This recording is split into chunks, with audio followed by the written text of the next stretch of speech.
32 भक्ति आंदोलन। छठी शताब्दी ईस्वी में भक्ति आंदोलन का शुरुआत तमिल क्षेत्र से हुई, जो कर्नाटक और महाराष्ट्र में फैल गई। भक्ति आंदोलन का विकास 12 अलवार वैष्णव संतों और 63 जिन्नयनार शैव संतों ने किया। शैव संत अप्पार ने पल्लव राजा महेंद्र वर्मन को शैव धर्म स्वीकार करवाया। भक्ति कवि संतों को संत कहा जाता था और उनके 2 समूह थे। प्रथम समूह वैष्णव संत थे, जो महाराष्ट्र में लोकप्रिय हुए। वो भगवान विठोबा के भक्त थे। विठोबा पंथ के संत और उनके अनुयायी वरकरी या तीर्थयात्री पंथ कहलाते थे, क्योंकि हर वर्ष पंढरपुर की तीर्थ यात्रा पर जाते थे। दूसरा समूह पंजाब एवं राजस्थान के हिंदी भाषी क्षेत्रों में सक्रिय था और इसकी निर्गुण भक्ति, हर विशेषता से परे भगवान की भक्ति में आस्था थी। भक्ति आंदोलन को दक्षिण भारत से उत्तर भारत में 12वीं शताब्दी के प्रारंभ में रामानंद के द्वारा लाया गया। बंगाल में कृष्ण भक्ति के प्रारंभिक प्रतिपादकों में विद्यापति ठाकुर और चंडीदास थे। रामानंद की शिक्षा से 2 संप्रदायों का प्रादुर्भाव हुआ, सगुण जो पुनर्जन्म में विश्वास रखता है और निर्गुण जो भगवान के निराकर रूप को पूजता है। सगुण संप्रदाय के सबसे प्रसिद्ध व्याख्याताओं में थे तुलसीदास और नाभादास, जैसे राम भक्त और निम्बार्क, वल्लभाचार्य, चैतन्य, सूरदास और मीराबाई जैसे कृष्ण भक्त। निर्गुण संप्रदाय के सबसे प्रसिद्ध प्रतिनिधि थे कबीर, जिन्हें भावी उत्तर भारतीय पंथों का आध्यात्मिक गुरु माना गया है। शंकराचार्य के अद्वैत दर्शन के विरोध में दक्षिण में वैष्णव संतों द्वारा 4 मतों की स्थापना की गई थी। दक्षिण में वैष्णव संतों द्वारा स्थापित 4 मत श्री संप्रदाय, रामानुजाचार्य विशिष्टाद्वैतवाद, ब्रह्म संप्रदाय माधवाचार्य द्वैतवाद, रुद्र संप्रदाय विष्णु स्वामी शुद्ध द्वैतवाद, सनकादि संप्रदाय निम्बकाचार्य द्वैतवाद। पृष्ठ 47। भक्ति आंदोलन के संत। रामानुजाचार्य 11वीं शताब्दी। इन्होंने राम को अपना आराध्य माना। इनका जन्म 1017 ईस्वी में मद्रास के निकट पेरुम्बर नामक स्थान पर हुआ था। 1137 ईस्वी में इनकी मृत्यु हो गई। रामानुज ने वेदांत में प्रशिक्षण अपने गुरु कांचीपुरम के यादव प्रकाश से प्राप्त किया था। रामानंद का जन्म 1299 ईस्वी में प्रयाग में हुआ था। इनकी शिक्षा प्रयाग तथा वाराणसी में हुई। इन्होंने अपना संप्रदाय सभी जातियों के लिए खोल दिया। रामानुज की भांति इन्होंने भी भक्ति को मोक्ष का एकमात्र साधन स्वीकार किया। इन्होंने मर्यादा पुरुषोत्तम राम एवं सीता की आराधना को समाज के समक्ष रखा। इनके प्रमुख शिष्य थे रैदास, हरिजन, कबीर, जुलाहा, धन्ना, जाट, सेना, नाई, पीपा, राजपूत। कबीर का जन्म 1425 ईस्वी में एक विधवा ब्राह्मणी के गर्भ से हुआ था। लोक लज्जा के भय से उसने नवजात शिशु को वाराणसी में लहरतारा के पास एक तालाब के समीप छोड़ दिया। जुलाहा, नीरू तथा उसकी पत्नी नीमा इस नवजात शिशु को अपने घर ले आए। इस बालक का नाम कबीर रखा गया। इन्होंने राम, रहीम, हजरत, अल्लाह आदि को एक ही ईश्वर के अनेक रूप माने। इन्होंने जाति प्रथा, धार्मिक कर्मकांड, बाह्य आडंबर, मूर्ति पूजा, जप तप, अवतारवाद आदि का घोर विरोध करते हुए एकेश्वरवाद में आस्था व्यक्त की एवं निराकार ब्रह्मा की उपासना को महत्व दिया। निर्गुण भक्ति धारा से जुड़े कबीर ऐसे प्रथम भक्त थे जिन्होंने संत होने के बाद भी पूर्णतः गृहस्थ जीवन का निर्वाह किया। इनके अनुयायी कबीर पंथी कहलाए। कबीर के उपदेश सबद सिखों के आदि ग्रंथ में संग्रहित हैं। गुरु नानक का जन्म 1469 ईस्वी में अविभाजित पंजाब के तलवंडी नामक स्थान पर हुआ था, जो अब ननकाना साहिब के नाम से विख्यात है। उनकी माता का नाम तृप्ता देवी था, पिता का नाम कालूराम था। बटाला के मूलराज खत्री की बेटी सुलक्षणी से उनका विवाह हुआ। उन्होंने देश का 5 बार चक्कर लगाया, जिसे उदासीस कहा जाता है। उन्होंने कीर्तनों के माध्यमों से उपदेश दिए। अपने जीवन के अंतिम क्षणों में उन्होंने रावी नदी के किनारे करतारपुर में अपना डेरा मठ स्थापित किया। अपने जीवन काल में ही उन्होंने आध्यात्मिक आधार पर अपने पुत्रों की जगह अपने शिष्य भाई लहना अंगद की अपना उत्तराधिकारी नियुक्त किया। इनकी मृत्यु 1539 ईस्वी में करतारपुर में हुई। नानक ने सिख धर्म की स्थापना की। नानक सूफी संत बाबा फरीद से प्रभावित थे। चैतन्य का जन्म 1486 ईस्वी में नदिया बंगाल के मायापुर गांव में हुआ था। इनके पिता का नाम जगन्नाथ मिश्र एवं माता का नाम शची देवी था। पाठशाला में चैतन्य को निर्माई पंडित कहा जाता था। इन्होंने गोसाई संघ की स्थापना की और साथ ही संकीर्तन प्रथा को जन्म दिया। इनके दार्शनिक सिद्धांत को अचिंत्य भेदाभेदवाद के नाम से जाना जाता है। सन्यासी बनने के बाद बंगाल छोड़कर पुरी उड़ीसा चले गए, जहां उन्होंने 2 दशक तक भगवान जगन्नाथ की उपासना की। श्रीमद वल्लभाचार्य का जन्म 1479 ईस्वी में चंपारणीय वाराणसी में हुआ था। इनके पिता का नाम लक्ष्मण भट्ट तथा माता का नाम यल मगरू था। इनका विवाह महालक्ष्मी के साथ हुआ। इनके 2 पुत्र थे, गोपीनाथ जन्म 1511 ईस्वी तथा विठलनाथ जन्म 1516 ईस्वी थे। इन्होंने गंगा यमुना संगम के समीप अरैल नामक स्थान पर अपना निवास स्थान बनाया। वल्लभाचार्य ने भक्ति साधना पर विशेष जोर दिया।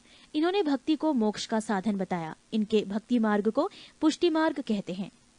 गोस्वामी तुलसीदास, इनका जन्म उत्तर प्रदेश के बांदा जिले में राजापुर गांव में 1554 ईस्वी में हुआ था। इन्होंने रामचरितमानस की रचना की। धन्ना का जन्म 1415 ईस्वी में एक जाट परिवार में हुआ था। राजपुताना से बनारस आकर ये रामानंद के शिष्य बन गए। कहा जाता है कि इन्होंने भगवान की मूर्ति को हठात भोजन कराया था। पृष्ठ 48। रैदास, ये जाति से चमार थे। ये रामानंद से 12 शिष्यों में एक थे। इनके पिता का नाम रघु तथा माता का नाम गुरबिनिया था। ये जूता बनाकर जीविकोपार्जन करते थे। मीराबाई ने इन्हें अपना गुरु माना है। इन्होंने रायदासी संप्रदाय की स्थापना की। दादू दयाल, ये कबीर के अनुयायी थे। इनका जन्म 1554 ईस्वी में अहमदाबाद में हुआ था। इनका संबंध धुनिया जाति से था। सांभर में आकर इन्होंने ब्रह्म संप्रदाय की स्थापना की। अकबर ने धार्मिक चर्चा के लिए इन्हें एक बार फतेहपुर सीकरी बुलाया था। इन्होंने निपख नामक आंदोलन की शुरुआत की। 33। मुगल साम्राज्य। मुगल वंश का संस्थापक बाबर था। बाबर एवं उत्तरवर्ती मुगल शासक तुर्क एवं सुन्नी मुसलमान थे। बाबर ने मुगल वंश की स्थापना के साथ ही पादशाही की स्थापना की, जिसके तहत शासक को बादशाह कहा जाता था। बाबर 1526 से 1530 ईस्वी। बाबर का जन्म 24 फरवरी 1483 ईस्वी में हुआ था। बाबर के पिता उमर शेख मिर्जा फरगाना नामक छोटे राज्यों के शासक थे। बाबर फरगाना की गद्दी पर 8 जून 1494 ईस्वी में बैठा। बाबर ने 1507 ईस्वी में बादशाह की उपाधि धारण की, जिसे अब तक किसी तैमूर शासक ने धारण नहीं की थी। बाबर के 4 पुत्र थे, हुमायूं, कामरान, अस्करी तथा हिंदाल। बाबर ने भारत पर 5 बार आक्रमण किया। बाबर का भारत के विरुद्ध किया गया प्रथम अभियान 1519 ईस्वी में यूसुफ जाई जाति के विरुद्ध था। इस अभियान में बाबर ने बाजौर और भेरा को अपने अधिकार में कर लिया। बाबर को भारत पर आक्रमण करने का निमंत्रण पंजाब के शासक दौलत खान लोधी एवं मेवाड़ के शासक राणा सांगा ने दिया था। पानीपत के प्रथम युद्ध में बाबर ने पहली बार तुगलमा युद्ध नीति एवं तोपखाने का प्रयोग किया था। उस्ताद अली एवं मुस्तफा बाबर के 2 प्रसिद्ध निशानेबाज थे, जिसने पानीपत के प्रथम युद्ध में भाग लिया था। बाबर द्वारा लड़े गए प्रमुख युद्ध। पानीपत का प्रथम युद्ध। वर्ष 21 अप्रैल 1526 ईस्वी। पक्ष इब्राहिम लोदी एवं बाबर। परिणाम बाबर विजयी। खानवा का युद्ध। वर्ष 17 मार्च 1527 ईस्वी। पक्ष राणा सांगा एवं बाबर। परिणाम बाबर विजयी। चंदेरी का युद्ध। वर्ष 29 जनवरी 1528 ईस्वी। पक्ष मेदिनी राय एवं बाबर। परिणाम बाबर विजयी। घाघरा का युद्ध। वर्ष 6 मई 1529 ईस्वी। पक्ष अफगानों एवं बाबर। परिणाम बाबर विजयी। बाबर को अपनी उदारता के लिए कलंदर की उपाधि दी गई। खानवा युद्ध में विजय के बाद बाबर ने गाजी की उपाधि धारण की थी। 30 जनवरी 1528 को जहर दे देने के कारण राणा सांगा की मृत्यु हो गई। करीब 48 वर्ष की आयु में 26 दिसंबर 1530 ईस्वी को आगरा में बाबर की मृत्यु हो गई। प्रारंभ में बाबर के शव को आगरा के आराम बाग में दफनाया गया। बाद में काबुल में उसके द्वारा चुने गए स्थान पर दफनाया गया। बाबर ने अपनी आत्मकथा बाबरनामा की रचना की, जिसका अनुवाद बाद में फारसी भाषा में अब्दुल रहीम खान खाना ने किया। बाबर को मुबैयान नामक पद्य शैली का भी जन्मदाता माना जाता है। बाबर प्रसिद्ध नक्शबंदी सूफी ख्वाजा उबैदुल्ला एहरार का अनुयायी था। बाबर का उत्तराधिकारी हुमायूं हुआ। पृष्ठ 49। हुमायूं 1530-1556 ईस्वी। नसरुद्दीन हुमायूं 29 दिसंबर 1530 ईस्वी को आगरा में 23 वर्ष की अवस्था में सिंहासन पर बैठा। गद्दी पर बैठने से पहले हुमायूं बदख्शां का सूबेदार था। अपने पिता के निर्देश के अनुसार हुमायूं ने अपने राज्य का बंटवारा अपने भाइयों में कर दिया। इसने कामरान को काबुल और कंधार, मिर्जा अस्करी को संभल, मिर्जा हिंदाल को अलवर एवं मेवाड़ की जागीरें दी। अपने चचेरे भाई सुलेमान मिर्जा को हुमायूं ने बदख्शां प्रदेश दिया। 1533 ईस्वी में हुमायूं ने दीन पनाह नामक नए नगर की स्थापना की थी। चौसा का युद्ध 25 जून 1539 ईस्वी में शेर खां एवं हुमायूं के बीच हुआ। इस युद्ध में शेर खां विजयी रहा। इसी युद्ध के बाद शेर खां ने शेरशाह की पदवी ग्रहण कर ली। बिलग्राम या कन्नौज युद्ध 17 मई 1540 ईस्वी में शेर खां एवं हुमायूं के बीच हुआ। इस युद्ध में भी हुमायूं पराजित हुआ। शेर खां ने आसानी से आगरा एवं दिल्ली पर कब्जा कर लिया। बिलग्राम युद्ध के बाद हुमायूं सिंध चला गया, जहां उसने 15 वर्षों तक घुमक्कड़ों जैसा निर्वासित जीवन व्यतीत किया। निर्वासन के समय हुमायूं ने हिंदाल के आध्यात्मिक गुरु फारसवासी शिया मीर बाबा दोस्त उर्फ मीर अली अकबर जामी की पुत्री हमीदा बानो बेगम से 29 अगस्त 1541 ईस्वी को निकाह कर लिया। कालांतर में हमीदा से ही अकबर जैसे महान सम्राट का जन्म हुआ। 1555 में हुमायूं ने पंजाब के शूरी शासक सिकंदर को पराजित कर पुनः दिल्ली की गद्दी पर बैठा। हुमायूं द्वारा लड़े गए 4 प्रमुख युद्धों का क्रम है: देवरा 1531 ईस्वी, चौसा 1539, बिलग्राम 1540 एवं सरहिंद का युद्ध 1555 ईस्वी। 1 जनवरी 1556 ईस्वी को दीन पनाह भवन में स्थित पुस्तकालय की सीढ़ियों से गिरने के कारण हुमायूं की मृत्यु हो गई। हुमायूं नामा की रचना गुलबदन बेगम ने की थी। हुमायूं ज्योतिष में विश्वास करता था, इसीलिए उसने सप्ताह में 7 दिन 7 रंग के कपड़े पहनने के नियम बनाए। शेर शाह 1540 से 1545 ईस्वी। सूर साम्राज्य का संस्थापक अफगान वंशीय शेरशाह सूरी था। शेरशाह का जन्म 1472 ईस्वी में बजवाड़ा होशियारपुर में हुआ था। इनके बचपन का नाम फरीद खां था। ये सूर वंश से संबंधित था। इनके पिता हसन खां जौनपुर राज्य के अंतर्गत सासाराम के जमींदार थे। फरीद ने एक शेर को तलवार के एक ही वार से मार दिया था। उसकी इस बहादुरी से प्रसन्न होकर बिहार के अफगान शासक सुल्तान मोहम्मद बहार खां लोहानी ने उसे शेर खां की उपाधि प्रदान की। शेरशाह बिलग्राम युद्ध 1540 ईस्वी के बाद दिल्ली की गद्दी पर बैठा। शेरशाह की मृत्यु कालिंजर के किले को जीतने के क्रम में 22 मई 1545 ईस्वी को हो गई। मृत्यु के समय वो उक्का नाम का आग्नेय शास्त्र चला रहा था। कालिंजर का शासक कीरत सिंह था। शेरशाह का मकबरा सासाराम में झील के बीच ऊंचे टीले पर निर्मित किया गया है। रोहतासगढ़ किला किलाए कोहना दिल्ली नामक मस्जिद का निर्माण शेरशाह के द्वारा किया गया था। शेरशाह का उत्तराधिकारी उसका पुत्र इस्लाम शाह था। शेरशाह ने भूमि की माप के लिए 32 अंक वाला सिकंदरी गज एवं सन की डंडी का प्रयोग किया। शेरशाह ने 178 ग्रेन चांदी का रुपया एवं 380 ग्रेन तांबे के दाम चलवाया। शेरशाह ने रोहतासगढ़ के दुर्ग एवं कन्नौज के स्थान पर शेरसूर नामक नगर बसाया। शेरशाह के समय पैदावार की लगभग 1/3 भाग सरकार लगान के रूप में वसूल करती थी। पृष्ठ 50। कबूलियत एवं पट्टा प्रथा की शुरुआत शेरशाह ने की। शेरशाह ने 1541 ईस्वी में पाटलिपुत्र को पटना के नाम से पुनः स्थापित किया। शेरशाह ने ग्रैंड ट्रंक रोड की मरम्मत करवाई। मलिक मोहम्मद जायसी शेरशाह के समकालीन थे। डाक प्रथा का प्रचलन शेरशाह के द्वारा किया गया। अकबर 1542 से 1605 ईस्वी। सम्राट अकबर का जन्म 15 अक्टूबर 1542 ईस्वी को हमीदा बानो बेगम के गर्भ से अमरकोट के राणावीर साल के महल में हुआ। अकबर का राज्याभिषेक 14 फरवरी 1556 ईस्वी को पंजाब के कलानौर नामक स्थान पर हुआ। अकबर का शिक्षक अब्दुल लतीफ ईरानी विद्वान था। जब जलालुद्दीन मोहम्मद अकबर बादशाही गाजी की उपाधि से राज सिंहासन पर बैठा, बैरम खां 1556 से 1560 ईस्वी तक अकबर का संरक्षक रहा। अकबर द्वारा जीते गए प्रदेश। 1 प्रदेश मालवा, शासक बाज बहादुर, वर्ष 1561, मुगल सेनापति आदम खां, पीर मोहम्मद। 2 प्रदेश चुनार, शासक अफगानों का शासन, वर्ष 1562, मुगल सेनापति अब्दुल्ला खां। 3 प्रदेश गोंडवाना, शासक वीर नारायण एवं दुर्गावती वर्ष 1564 मुगल सेनापति आसफ खां स्वयं अधीनता। 4 प्रदेश आमेर शासक भारमल वर्ष 1562 मुगल सेनापति स्वीकार किया। 5 प्रदेश मेढ़ता शासक जयमल वर्ष 1562 मुगल सेनापति सरफुद्दीन। 6 प्रदेश मेवाड़ शासक उदय सिंह एवं राणा प्रताप वर्ष 1568 और 1576 मुगल सेनापति स्वयं अकबर और मानसिंह एवं आसफ खां। 7 प्रदेश रणथंबोर शासक सूरज नाहाड़ा वर्ष 1569 मुगल सेनापति भगवान दास एवं अकबर।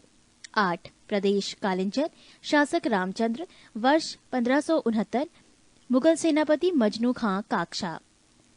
9 मारवाड़ शासक राव चंद्रसेन वर्ष 1570 मुगल सेनापति स्वेच्छा से अधीनता स्वीकारी। 10 जैसलमेर शासक रावल हरिराय वर्ष 1570 मुगल सेनापति स्वेच्छा से अधीनता स्वीकारी। 11 बीकानेर शासक कल्याणमल वर्ष 1570 मुगल सेनापति स्वेच्छा से अधीनता स्वीकारी। 12 गुजरात शासक मुजफ्फर खां तृतीय वर्ष 1571 मुगल सेनापति खाने आजम सम्राट अकबर।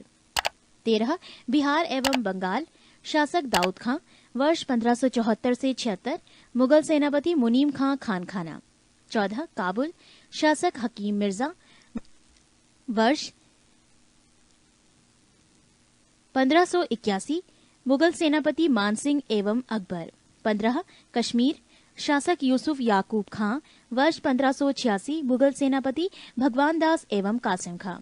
16 प्रदेश उड़ीसा शासक निसार खां वर्ष 1592 मुगल सेनापति मानसिंह। 17 प्रदेश सिंध शासक जानी बेग वर्ष 1593 मुगल सेनापति अब्दुल रहीम खानखाना। 18 प्रदेश बलूचिस्तान शासक पन्नी अफगान वर्ष 1595 मुगल सेनापति मीर मासूम। 19 प्रदेश कंधार शासक मुजफ्फर हुसैन वर्ष 1595 मुगल सेनापति शाह बेग। दक्षिण भारत 1 प्रदेश खानदेश शासक अली खां वर्ष 1591 मुगल सेनापति स्वेच्छा से अधीनता स्वीकारी। 2 दौलताबाद शासक चांद बीबी वर्ष 1599 मुगल सेनापति मुराद अब्दुल रहीम खानखाना अब्दुल फजल अकबर। 3 प्रदेश अहमदनगर शासक बहादुर शाह चांद बीबी वर्ष 1600 मुगल सेनापति कुछ नहीं। 4 प्रदेश असीरगढ़ शासक मीरन बहादुर वर्ष 1601 मुगल सेनापति अकबर यिद अकबर का अंतिम अभियान था। पृष्ठ 91 पानीपत की दूसरी लड़ाई 5 नवंबर 1556 ईस्वी को अकबर और हेमू के बीच हुई थी। मक्का का तीर्थ यात्री के दौरान पाटन नामक स्थान पर मुबारक खां नामक युवक ने बैरम खां की हत्या कर दी। मई 1562 ईस्वी में अकबर ने हरम दल से अपने को पूर्णतः मुक्त कर लिया। हल्दी घाटी का युद्ध 18 जून 1576 ईस्वी को मेवाड़ के शासक महाराणा प्रताप एवं अकबर के बीच हुआ। इस युद्ध में अकबर विजयी हुआ। इस युद्ध में मुगल सेना का नेतृत्व मान सिंह एवं आसफ खां ने किया था। अकबर का सेनापति मान सिंह था। महाराणा प्रताप की मृत्यु 57 वर्ष की उम्र में 19 जनवरी 1597 ईस्वी में हो गई। गुजरात विजय के दौरान अकबर सर्वप्रथम पुर्तगालियों से मिला और यहीं उसने सर्वप्रथम समुद्र को देखा। दीने इलाही धर्म का प्रधान पुरोहित अकबर था। दीने इलाही धर्म स्वीकार करने वाला प्रथम एवं अंतिम हिंदू शासक बीरबल था। अकबर ने जैन धर्म के जैनाचार्य हरिविजय सूरी को जगत गुरु की उपाधि प्रदान की थी। राजस्व प्राप्ति की जब्ती प्रणाली अकबर के शासनकाल में प्रचलित थी। अकबर के दीवान राजा टोडरमल ने 1580 ईस्वी में दहसाल बंदोबस्त व्यवस्था लागू की। अकबर के दरबार का प्रसिद्ध संगीतकार तानसेन था। अकबर के दरबार के प्रसिद्ध चित्रकार अब्दुस ससम्मत था। दसवंत एवं बसावन अकबर के दरबार के चित्रकार थे। अकबर के शासनकाल के प्रमुख गायक तानसेन, बाज बहादुर, बाबा रामदास एवं बैजू बावरे थे। अकबर की शासन प्रणाली की प्रमुख विशेषता मनसबदारी प्रथा थी। अकबर के समकालीन प्रसिद्ध सूफी संत शेख सलीम चिश्ती थी। अकबर की मृत्यु 16 अक्टूबर 1605 ईस्वी को हुई। इसे आगरा के निकट सिकंदरा में दफनाया गया।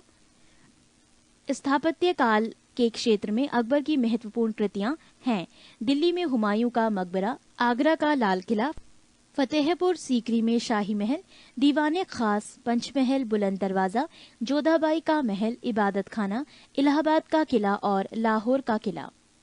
अकबर के दरबार को सुशोभित करने वाले 9 रत्न इस प्रकार थे: 1 बीरबल, 2 अबुल फजल, 3 टोडरमल, 4 भगवान दास, 5 तानसेन, 6 मानसिंह, 7 अब्दुल रहीम खान खाना, 8 मुल्ला 2 प्याजा, 9 हकीम हुकाम।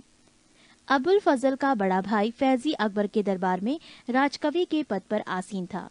अबुल फजल ने अकबरनामा ग्रंथ की रचना की। वो दीने इलाही धर्म का मुख्य पुरोहित था। बीरबल के बचपन का नाम महेश दास था।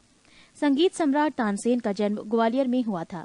इनकी प्रमुख कृतियां थी मियाँ की टोड़ी, मियाँ का मल्हार, मियाँ का सारंग आदि।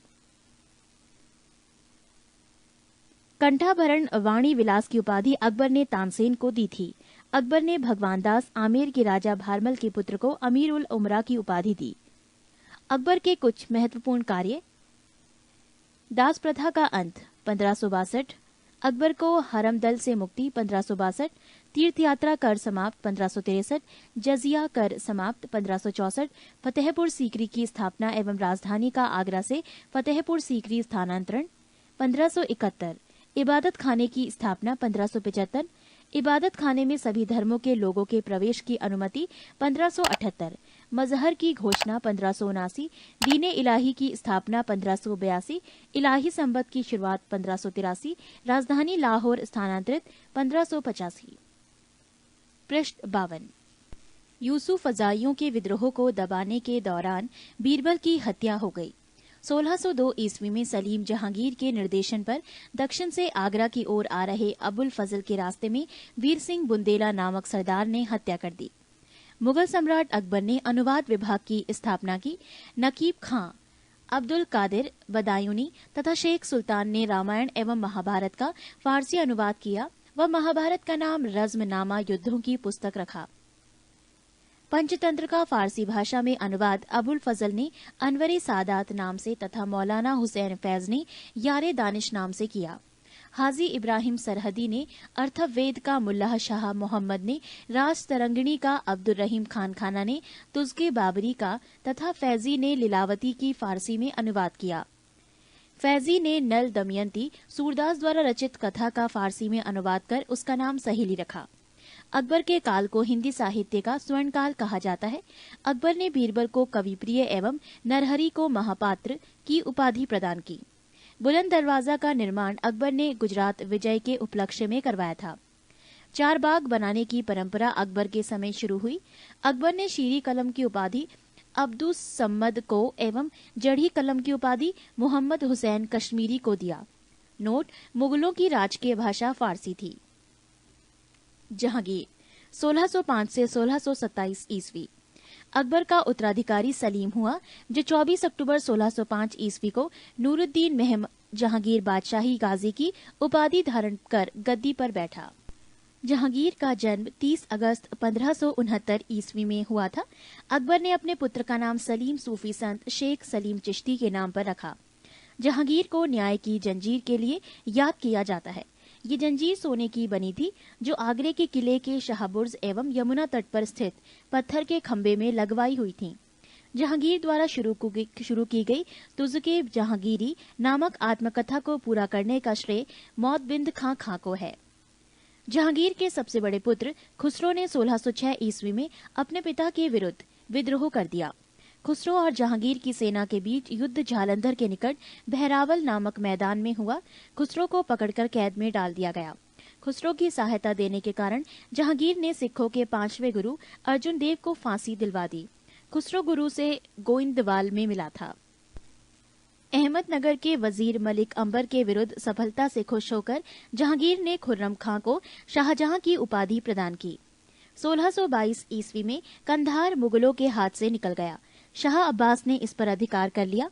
नूरजहां ईरान निवासी मिर्जा गयाज बेग की पुत्री नूरजहां का वास्तविक नाम मेहरुन्निसा था। 1594 ईस्वी में नूरजहां का विवाह अली कुली बेग से संपन्न हुआ। जहांगीर ने एक शेर मारने के कारण अली कुली बेग को शेर अफगान की उपाधि प्रदान की। 1607 में शेर अफगान की मृत्यु के बाद मेहरुनिसा अकबर की विधवा सलीम बेगम की सेवा में नियुक्त हुई। सर्वप्रथम जहांगीर ने नवरोज त्योहार के अवसर पर मेहरुनिसा को देखा और उसके सौंदर्य पर मुग्ध होकर जहांगीर ने मई 1611 में उससे विवाह कर लिया। विवाह के पश्चात जहांगीर ने उसे नूर महल एवं नूर जहां की उपाधि प्रदान की। नूर जहां के सम्मान में जहांगीर ने चांदी के सिक्के जारी किए। पृष्ठ 53। जहांगीर ने गियास बेग को शाही दीवान बनाया एवं इत्मादुद्दौला की उपाधि दी। लाडली बेगम शेर अफगान एवं मेहरुनिसा की पुत्री थी, जिसकी शादी जहांगीर के पुत्र शहरयार के साथ हुई थी। नूरजहां की मां असमत बेगम ने गुलाब से इत्र निकालने की विधि खोजी थी। महावत खां ने झेलम नदी के तट पर 1626 ईस्वी में जहांगीर, नूरजहां एवं उसके भाई आसफ खां को बंदी बना लिया था। जहांगीर के 5 पुत्र थे, 1 खुसरो, 2 परवेज, 3 खुर्रम, 4 शहरयार, 5 जहांदार। 28 अक्टूबर 1627 ईस्वी को भीमवार नामक स्थान पर जहांगीर की मृत्यु हो गई। उसे शाहदरा लाहौर में रावी नदी के किनारे दफनाया गया। मुगल चित्रकला अपने चरमोत्कर्ष पर जहांगीर के शासन काल में पहुंची। जहांगीर के दरबार के प्रमुख चित्रकार थे आगा रजा, अबुल हसन, मोहम्मद नासिर, मोहम्मद मुराद, उस्ताद मंसूर, विशनदास मनोहर एवं गोवर्धन, फारूक बेग और दौलत। जहांगीर ने आगा रजा के नेतृत्व में आगरा में एक चित्रणशाला की स्थापना की। उस्ताद मंसूर एवं अबुल हसन को जहांगीर ने क्रमशः नादिरुल अस एवं नादिरुज़्ज़म्मा की उपाधि प्रदान की। जहांगीर ने अपनी आत्मकथा में लिखा कि कोई भी चित्र, चाहे वो किसी मृतक व्यक्ति या जीवित व्यक्ति द्वारा बनाया गया हो, मैं देखते ही तुरंत बता सकता हूँ कि ये किस चित्रकार की कृति है। यदि किसी चेहरे पर आंख किसी एक चित्रकार ने, बहु किसी और ने बनाई हो, तो ये भी जान लेता हूँ कि आंख किसने और बहु किसने बनाई है। जहांगीर के समय को चित्रकाल का स्वर्णकाल कहा जाता है। इत्मादुद्दौला का मकबरा 1626 ईस्वी में नूरजहां बेगम ने बनवाया। मुगलकालीन वास्तुकला के अंतर्गत निर्मित ये प्रथम ऐसी इमारत है जो पूर्ण रूप से बेदाग सफेद संगमरमर से निर्मित है। सर्वप्रथम इसी इमारत में पितृदुरा नामक जड़ाऊ काम किया गया। अशोक के कौशाम्बी स्तंभ वर्तमान में प्रयाग पर समुद्रगुप्त की प्रयाग प्रशस्ति तथा जहांगीर का लेख उत्कीर्ण है। जहांगीर के मकबरा का निर्माण नूरजहां ने करवाया था। जहांगीर के शासनकाल में captain Hawkins, sir Thomas raw, William Finch एवं एडवर्ड टेरी जैसे यूरोपीय यात्री आए थे। शाहजहां 1627 से 1657 ईस्वी। जहांगीर के बाद सिंहासन पर शाहजहां बैठा। जोधपुर के शासक मोटा राजा उदय सिंह की पुत्री जगत गोसाई के गर्भ से 5 जनवरी 1592 ईस्वी को खुर्रम, शाहजहां का जन्म लाहौर में हुआ था। 1612 ईस्वी में खुर्रम का विवाह आसम खां की पुत्री अर्जुमंद बानो बेगम से हुआ, जिसे शाहजहां ने मलिकाए जमानी की उपाधि प्रदान की। 7 जून 1631 ईस्वी में प्रसव पीड़ा के कारण उसकी मृत्यु हो गई। 4 फरवरी 1628 ईस्वी को शाहजहां आगरे में अब्दुल मुजफ्फर शहाबुद्दीन मोहम्मद साहिब किरने सानी की उपाधि प्राप्त कर सिंहासन पर बैठा। शाहजहां ने आसफ खां को वजीर पद एवं महावत खां को खान खाना की उपाधि प्रदान की। इसने नूरजहां को 2 लाख रुपए प्रतिवर्ष की पेंशन देकर लाहौर जाने दिया, जहां 1645 ईस्वी में उसकी मृत्यु हो गई। अपनी बेगम मुमताज महल की याद में शाहजहां ने ताजमहल का निर्माण आगरे में उसकी कब्र के ऊपर करवाया। ताजमहल का निर्माण करने वाला मुख्य स्थापत्य कलाकार उस्ताद अहमद लाहौरी था। मयूर सिंहासन का निर्माण शाहजहां ने करवाया था। इसका मुख्य कलाकार बे बादल खां था। पृष्ठ 54। शाहजहां के शासनकाल को स्थापत्य कला का स्वर्ण युग कहा जाता है। शाहजहां द्वारा बनवाए गए प्रमुख इमारतें हैं दिल्ली का लाल किला, दीवाने आम, दीवाने खास, दिल्ली जामा मस्जिद, आगरा मोती मस्जिद और ताजमहल आदि। शाहजहां ने 1638 ईस्वी में अपनी राजधानी को आगरा से दिल्ली लाने के लिए यमुना नदी के दाहिने तट पर शाहजहानाबाद की नींव डाली। आगरे के जामा मस्जिद का निर्माण शाहजहां की पुत्री जहां आरा ने करवाई। शाहजहां के दरबार के प्रमुख चित्रकार मोहम्मद फकीर एवं मीर हासिम थे। शाहजहां ने संगीतज्ञ लाल खां को गुड़ समंदर की उपाधि दी थी। शाहजहां के पुत्रों एवं दारा शिकोह सर्वाधिक विद्वान था। इसने भगवत गीता, योग वशिष्ठ, उपनिषद एवं रामायण का अनुवाद फारसी में करवाया। इसने सर्रे अकबर महान रहस्य नाम से उपनिषदों का अनुवाद करवाया था। दारा शिकोह कादिरी सिलसिले में मुल्लाह शाह बदख्शी का शिष्य था। शाहजहां ने दिल्ली में एक कॉलेज का निर्माण एवं दारुल बका नामक कॉलेज की मरम्मत करवाई। सितंबर 1657 ईस्वी में शाहजहां के गंभीर रूप से बीमार पड़ने और मृत्यु का अफवाह फैलने के कारण उसके पुत्रों के बीच उत्तराधिकार का युद्ध प्रारंभ हुआ। उस समय शुजा बंगाल, मुराद गुजरात एवं औरंगजेब दक्कन में था। 15 अप्रैल 1658 ईस्वी में दारा एवं औरंगजेब के बीच धर्मट का युद्ध हुआ। इस युद्ध में दारा की पराजय हुई। सामूगढ़ का युद्ध 29 मई 1658 ईस्वी को दारा एवं औरंगजेब के बीच हुआ। इस युद्ध में भी दारा की हार हुई। उत्तराधिकार का अंतिम युद्ध देवराई की घाटी में मार्च 1659 ईस्वी में हुआ। इस युद्ध में दारा को पराजित होने पर उसे इस्लाम धर्म की अवहेलना करने के अपराध में 30 अगस्त 1659 ईस्वी को हत्या कर दी गई। शाह बुलंद Iqbal, king of Lofty Fortune के रूप में दारा शिकोह जाना जाता है। 8 जून 1658 ईस्वी को औरंगजेब ने शाहजहां को बंदी बना लिया। आगरे के किले में अपने कैदी जीवन के 8वें वर्ष अर्थात 22 जनवरी 1666 ईस्वी को 74 वर्ष की अवस्था में शाहजहां की मृत्यु हो गई। औरंगजेब 1658 से 1707 ईस्वी। औरंगजेब का जन्म 24 अक्टूबर 1618 ईस्वी को दोहात गुजरात नामक स्थान पर हुआ था। औरंगजेब के बचपन का अधिकांश समय नूरजहां के पास बीता। 18 मई 1637 ईस्वी को फारस के राजघराने की दिलराज बानो बेगम के साथ औरंगजेब का निकाह हुआ। आगरा पर कब्जा कर जल्दबाजी में औरंगजेब ने अपना राज्याभिषेक अबुल मुजफ्फर मुहउद्दीन मुजफ्फर औरंगजेब बहादुर आलमगीर की उपाधि से 31 जुलाई 1658 को करवाया। देवराई के युद्ध में सफल होने के बाद 15 मई 1659 को औरंगजेब ने दिल्ली में प्रवेश किया और शाहजहां के शानदार महल में 5 जून 1659 को दूसरी बार राज्याभिषेक करवाया। औरंगजेब के गुरु थे मीर मोहम्मद हकीम। औरंगजेब सुन्नी धर्म को मानता था, उसे जिंदा पीर कहा जाता था।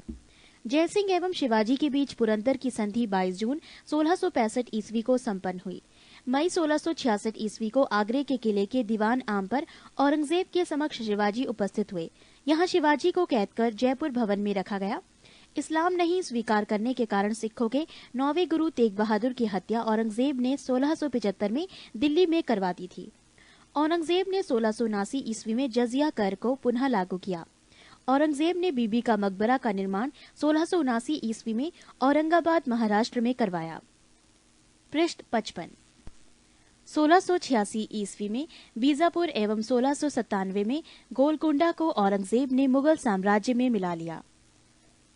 मदन्ना एवं अकन्ना नामक ब्राह्मणों का संबंध गोलकुंडा के शासक अब्दुल हसन से था। औरंगजेब के समय हुए जाट विद्रोह का नेतृत्व गोकुला एवं राजाराम ने किया। 1670 ईस्वी में तिलपत की लड़ाई में जाट परास्त हुए। गोकुल को मौत के घाट उतार दिया गया। इसके बावजूद जाटों ने 1685 ईस्वी में राजाराम के नेतृत्व में पुनः विद्रोह किया। इन जाटों ने सिकंदरा में स्थित अकबर के मकबरे को भी लूटा। भरतपुर राजवंश की नींव औरंगजेब के शासनकाल में जाट नेता एवं राजाराम के भतीजा चूड़ामन ने डाली।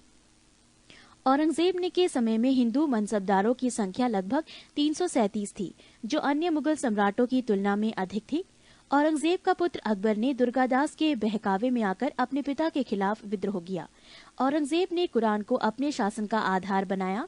इसने सिक्के पर कलमा खुदवाना, नवरोज का त्योहार मनाना, भांग की खेती करना, गाना बजाना, झरोका दर्शन, तुलादान प्रथा।